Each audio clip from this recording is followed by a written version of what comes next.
Welcome back. By this point in the Dakota journey, we've already talked about emotional confusion cycles, manipulation patterns, trauma bonds, emotional dependency, and the difference between emotional intensity and emotional safety. And now we arrive at one of the hardest parts of healing: radical acceptance.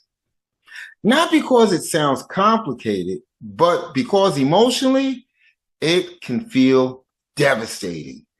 Because radical acceptance often requires people to stop holding on to the version of the relationship they hoped existed and finally confront the version they repeatedly experience. And for many survivors, that's painful because emotionally unhealthy relationships often survive through hope. Hope that things will finally change. Hope that the person will suddenly become emotionally consistent. Hope that the version of them from the beginning will permanently return. Hope that enough love, patience, sacrifice, understanding, communication, or emotional endurance will finally stabilize the relationship. But eventually, reality begins pressing against the fantasy. And that tension creates emotional exhaustion.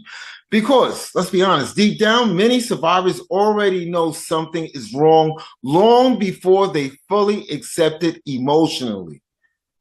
That's important to understand. A lot of people do not struggle because they don't know.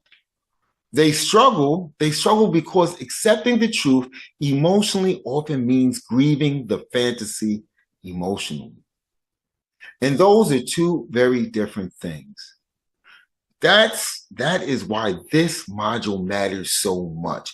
Because one of the biggest ways emotionally unhealthy relationships maintain attachment is through emotional reality distortion. Not always through obvious lies, but through inconsistency, confusion, intermittent reinforcement, emotional highs and crashes, moments of closeness mixed with emotional instability.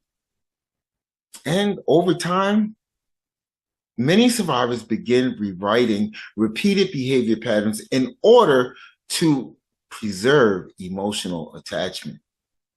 They minimize things, they rationalize things, they emotionally edit reality. They begin saying things like, maybe I am overreacting. They didn't really mean it. They're just stressed. Things are good sometimes. They're trying. Maybe I just need to communicate better. Maybe I need to listen carefully. See, compassion is not the problem. Empathy is not the problem. Wanting relationships to work is not the problem. The problem begins when emotional honesty disappears. Because healthy love should never require chronic self-abandonment. And many survivors slowly disconnect from themselves while trying to preserve emotionally unstable relationships. They stop trusting discomfort. They stop trusting confusion. They stop trusting repeated patterns. They begin prioritizing emotional attachment over emotional reality. And that creates suffering. One of the core philosophies of this entire decoder system is this: patterns matter more than promises. Not isolated emotional moments, not temporary closeness, not occasional apologies. Patterns. Repeated behavior reveals emotional reality. And radical acceptance means finally allowing repeated patterns to matter emotionally. That's the difficult part. Because many people can intellectually recognize unhealthy behavior while still emotionally resisting what that recognition means. That resistance It's actually human, especially in trauma bond dynamics, because emotionally unhealthy relationships often condition people to focus on relief instead of safety. And there is a difference. Relief is not the same as peace. Temporary closeness after emotional pain is not the same as emotional stability. Emotional intensity is not the same as emotional safety. And many survivors become trapped chasing emotional relief while slowly losing emotional grounding. That's why some people feel addicted to relationships that are emotionally harming them. Because unpredictability can create emotional dependency. The brain begins chasing the next emotional high, the next moment of affection, the next apology, the next sign of hope. And eventually people stop asking, is this emotionally healthy? And then they start asking, how do I survive the instability long enough to get back to the good moments? That's not peace. That's survival mode. And survival mode changes people. It creates hypervigilance. It creates overthinking. It creates emotional exhaustion, walking on eggshells, fear of communication, fear of conflict, fear of abandonment, fear of emotional withdrawal. And over time, many survivors begin abandoning themselves in order to preserve attachment. That's why rebuilding self-trust is so important, because emotionally unhealthy relationships often slowly train people not to trust their own instincts. They begin second guessing themselves constantly. They start needing outside validation for what they already feel emotionally. They ignore emotional discomfort. They explain away repeated instability. And eventually they stop recognizing themselves.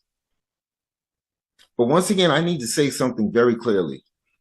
Your discomfort was not always your enemy. Sometimes your discomfort was information. Sometimes your confusion was information. Sometimes your exhaustion was information. Sometimes, just sometimes, your anxiety inside the relationship was information.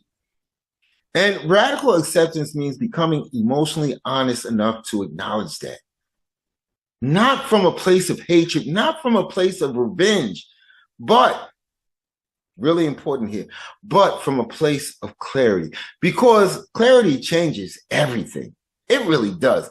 Clarity makes sense of everything. When people stop rewriting reality, they begin reconnecting with themselves again. They begin recognizing what repeatedly hurts them, what repeatedly destabilizes them, what repeatedly confuses them, what repeatedly disconnects them from peace.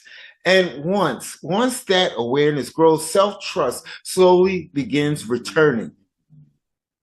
That process takes time, because self-trust is not rebuilt overnight, especially after prolonged emotional confusion. But healing often begins through grounded observation, not emotional chaos. Observation. Paying attention to repeated behavior, emotional impact, emotional safety, emotional consistency, how your nervous system feels around someone, whether conflict creates clarity or confusion. Those things matter. And one of the biggest mistakes people make during healing is believing that radical acceptance means becoming emotionally cold. It doesn't. You can still love someone and recognize emotional harm. You can still care about someone and acknowledge instability. You can still have compassion and choose peace. That right there is maturity. That right there, that's emotional honesty. And honestly, many survivors delay healing because they think acceptance means if I accept this relationship for what it really is, then everything was fake. But that's not always true. Some relationships, some contain real emotions and unhealthy dynamics at the same time. Some people genuinely care about others while still behaving in emotionally harmful ways. And understanding that complexity matters because this decoder is not about turning human beings into monsters. It's not about recognizing, it's really about recognizing patterns honestly and protecting your emotional reality in the process. And that's why rebuilding self-trust matters. It matters so much. Your instincts matter. Your emotional safety matters. Your peace matters. And throughout this healing process, I want you to begin asking yourself different questions. Not how do I keep this relationship alive at all costs, but what is this relationship consistently doing to me emotionally? That question right there, that changes everything. Because healing often begins the moment people stop chasing emotional fantasy and start honoring emotional reality. And I know that can hurt. I know clarity can feel very, very uncomfortable, especially when part of you still hopes things will become different. But remember this.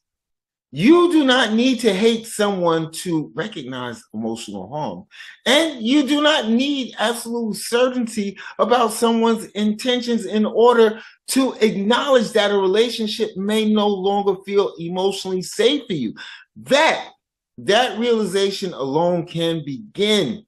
It can begin changing your life because self-trust grows every time you stop abandoning your emotional reality. Every time you stop minimizing repeated instability. Every time you allow patterns to matter. Every time you stop rewriting what you constantly and consistently experience. That's what radical acceptance truly is. Not hopelessness, not emotional destruction, but clarity. Grounded clarity. And clarity is where healing begins. So as we move toward the final part of the decoder journey, I want you to remember this.